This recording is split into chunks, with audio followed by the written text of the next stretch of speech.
Hello friends, आप सभी का स्वागत है हमारे यूट्यूब चैनल विजार्ड क्लासेस पर। दोस्तों, ये क्लास जो है बीपीएससी टीचर के लिए क्लास है। जीके जीएस के जो भी क्वेश्चन आते हैं बीपीएससी टीचर में, उसी का जो है ये पूछा गया प्रीवियस ईयर क्वेश्चन है। ठीक है, तो चलिए स्टार्ट करते हैं। आज के सेशन का पहला क्वेश्चन है, which type of climate is in India according to Trewartha. यानी कि ट्रिवार्था के अनुसार भारत की जलवायु किस प्रकार की है। ट्रिवार्था के अनुसार भारत की जलवायु किस प्रकार की है। ऑप्शन ए है सवाना प्रकार, सवाना टाइप। ऑप्शन बी है उपोष्ण मानसूनी जलवायु, यानी कि सब tropical monsoon climate. Option C है भूमध्य सागरीय प्रकार, यानी कि मेडिटेरियन टाइप। ऑप्शन डी है उपयुक्त में से एक से अधिक। ऑप्शन ई है उपयुक्त में से कोई नहीं। तो इसका करेक्ट आंसर जो है वो हो जाएगा फ्रेंड्स ऑप्शन बी, उपोष्ण मानसूनी जलवायु, यानी कि सब tropical monsoon climate. Okay friends, Trewartha के अनुसार जो है भारत की जलवायु सब ट्रॉपिकल मानसून क्लाइमेट प्रकार की है। यानी कि त्रिवार्था के अनुसार भारत की जलवायु जो है उपोष्ण मानसूनी जलवायु है। त्रिवार्था के अनुसार भारत की जलवायु जो है उपोष्ण मानसूनी जलवायु है। आइए तो इसका डिस्कशन देख लिया जाए। त्रिवार्था के मुताबिक जो है भारत में उपोष्ण कटिबंधीय मानसून जलवायु है। हालांकि भारत की जलवायु मोटे तौर पर उष्ण कटिबंधीय मानसून प्रकार की है। भारत के बड़े आकार और भौगोलिक विविधताओं के वजह से अलग अलग क्षेत्रों में जलवायु अलग अलग है। इंग्लिश में देख लीजिए, according to Trewartha India has a सब tropical monsoon climate. However India's climate is broadly of tropical monsoon type. Due to the large size and geographical diversity of India the climate varies in different regions. ठीक है, तो त्रिवार्था के अनुसार जो है भारत की जलवायु जो है उपोष्ण कटिबंधीय मानसून जलवायु है। अब आइए भारत की जलवायु की कुछ खास बातें। तो भारत में दक्षिण में उष्ण कटिबंधीय क्षेत्र, उत्तर में समशीतोष्ण और अल्पाइन क्षेत्र, और पश्चिम में जो है शुष्क क्षेत्र है। भारत में मानसून से गर्मियों के महीने में ज़्यादातर हिस्सों में भारी बारिश होती है। भारत के पश्चिमी तट पर स्थित क्षेत्र में आर्द्र और उष्ण कटिबंधीय जलवायु है। ठीक है, तो आगे आते हैं। अब नेक्स्ट क्वेश्चन है, हैदराबाद में दक्षिण पश्चिम मानसून की वापसी की सामान्य तिथि क्या है। हैदराबाद में दक्षिण पश्चिमी मानसून की वापसी की सामान्य तिथि क्या है। What is the normal date of withdrawal of south west monsoon at Hyderabad. Option A है 1 अक्टूबर। ऑप्शन बी है 15 अक्टूबर। ऑप्शन सी है 1 नवंबर। ऑप्शन डी है उपयुक्त में से एक से अधिक। ऑप्शन ई है उपयुक्त में से कोई नहीं। तो इसका करेक्ट आंसर जो है वो हो जाएगा फ्रेंड्स 15 अक्टूबर। इसका करेक्ट आंसर जो है वो हो जाएगा फ्रेंड्स 15 अक्टूबर। यानी कि हैदराबाद में दक्षिण पश्चिम मानसून की वापसी की सामान्य तिथि जो है 15 अक्टूबर है। हैदराबाद में जो है दक्षिण पश्चिम मानसून की वापसी की सामान्य तिथि जो है 15 अक्टूबर है। ठीक है, तो यही बात लिखा है कि हैदराबाद से दक्षिण पश्चिम मानसून की वापसी की सामान्य तिथि जो है 15 अक्टूबर है। यह वह समय है जब मानसून दक्षिणी प्रायद्वीप और मध्य भारत के कुछ हिस्सों को छोड़कर देश के अधिकांश हिस्सों से वापस चला जाता है। ठीक है, तो अब है कि दक्षिण पश्चिम मानसून जो है कैसे वापस लौटता है। How does the south west monsoon withdraw. ठीक है, तो दक्षिण पश्चिम मानसून जो है आम तौर पर सितंबर के मध्य में उत्तर पश्चिम भारत से वापस लौटना शुरू कर देता है। 15 अक्टूबर तक मानसून पूरे देश से विदा हो जाता है। इसके बाद पूर्वोत्तर मानसून दक्षिणी प्रायद्वीप पर आ जाता है।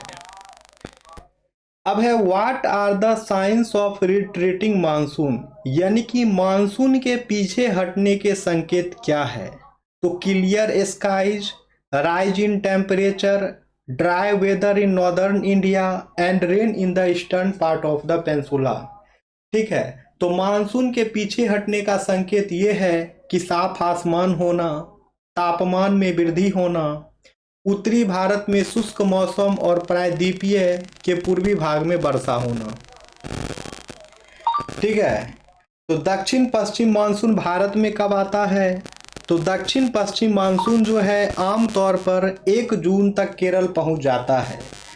दक्षिण पश्चिम मानसून जो है आमतौर पर 1 जून तक केरल पहुंच जाता है। जुलाई के प्रथम सप्ताह तक यह पूरे देश को कवर कर लेता है। अब है which of the following states has maximum urbanisation. Which of the following states has maximum urbanisation, निम्नलिखित में से किस राज्य में नगरीकरण सर्वाधिक है। निम्नलिखित में से किस राज्य में जो है नगरीकरण सर्वाधिक है। ऑप्शन ए है गोवा, ऑप्शन बी है महाराष्ट्र, ऑप्शन सी है कर्नाटक, ऑप्शन डी है उपरोक्त में से एक से अधिक, ऑप्शन ई है उपरोक्त में से कोई नहीं। तो इसका करेक्ट आंसर जो है वो हो जाएगा फ्रेंड्स ऑप्शन ए गोवा। इसका करेक्ट आंसर जो है वो हो जाएगा फ्रेंड्स ऑप्शन ए गोवा, यानी कि गोवा में जो है नगरीकरण सर्वाधिक है। गोवा में जो है नगरीकरण सर्वाधिक है। अब है मालनाड क्षेत्र का संबंध निम्नलिखित में से भारत के किस पठार से है। मालनाड क्षेत्र का संबंध निम्नलिखित में से भारत के किस पठार से है। Malnad region is associated with which of the following plateaus of India. Malnad क्षेत्र का संबंध निम्नलिखित में से भारत के किस पठार से है। ऑप्शन ए है तेलंगाना का पठार, ऑप्शन बी है महाराष्ट्र का पठार, ऑप्शन सी है कर्नाटक का पठार, ऑप्शन डी है उपरोक्त में से एक से अधिक, ऑप्शन ई है उपरोक्त में से कोई नहीं। इसका करेक्ट आंसर जो है वो हो जाएगा फ्रेंड्स कर्नाटक प्लेट्यू, यानी कि कर्नाटक का पठार जो है, ठीक है, वो मालनाड क्षेत्र का संबंध है। ठीक है, मालनाड क्षेत्र का संबंध निम्नलिखित में से भारत के किस पठार से है। तो कर्नाटक का जो पठार है दोस्तों, कर्नाटक का जो पठार है दोस्तों, उसका संबंध जो है मालनाड क्षेत्र से है। कर्नाटक का पठार जो है उसका संबंध मालनाड क्षेत्र से है। ठीक है, मालनाड क्षेत्र कर्नाटक पठार से जुड़ा हुआ है। कर्नाटक पठार को मैसूर पठार के नाम से भी जाना जाता है।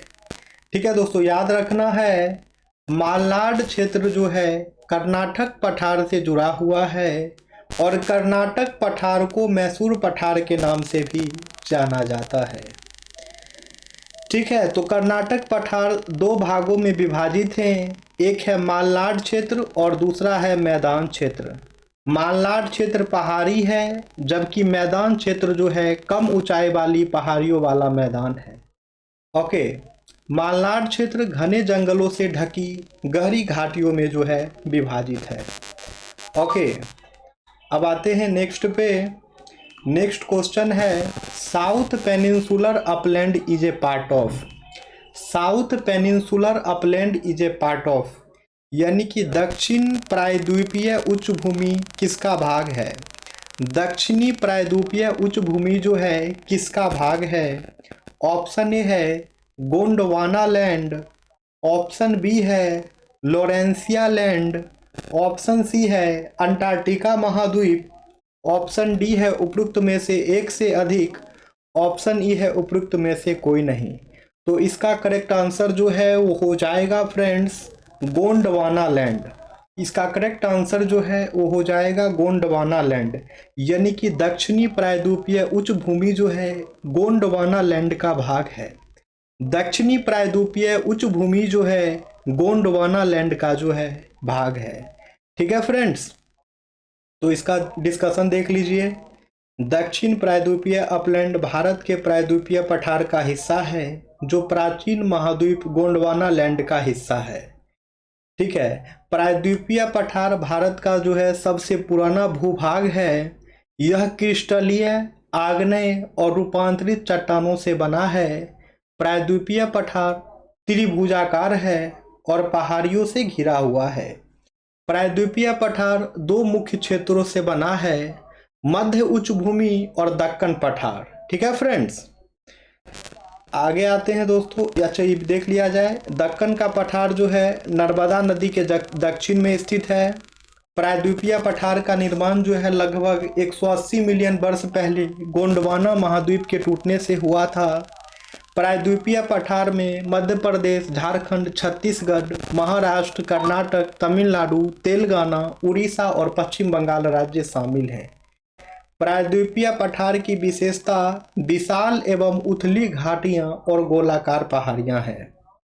ठीक है, तो ये जो है भारत की कुल जनसंख्या के सापेक्ष में बिहार की जनसंख्या का प्रतिशत क्या है। ठीक है, भारत की कुल जनसंख्या के सापेक्ष बिहार की जनसंख्या का प्रतिशत क्या है। तो दोस्तों ये क्वेश्चन जो है बीपीएससी टीआरई एग्जाम में पूछा गया क्वेश्चन है। इसका आंसर जो है आप लोग कमेंट सेक्शन में कमेंट्स करने की कोशिश करेंगे दोस्तों। अब जो है हम लोग नेक्स्ट सेशन में मिलते हैं। जो लोग भी नए हैं चैनल पे, चैनल को सब्सक्राइब कर लेंगे ताकि आने वाली वीडियो का नोटिफिकेशन जो है आप सभी को मिलता रहे। Okay friends, thank you everyone.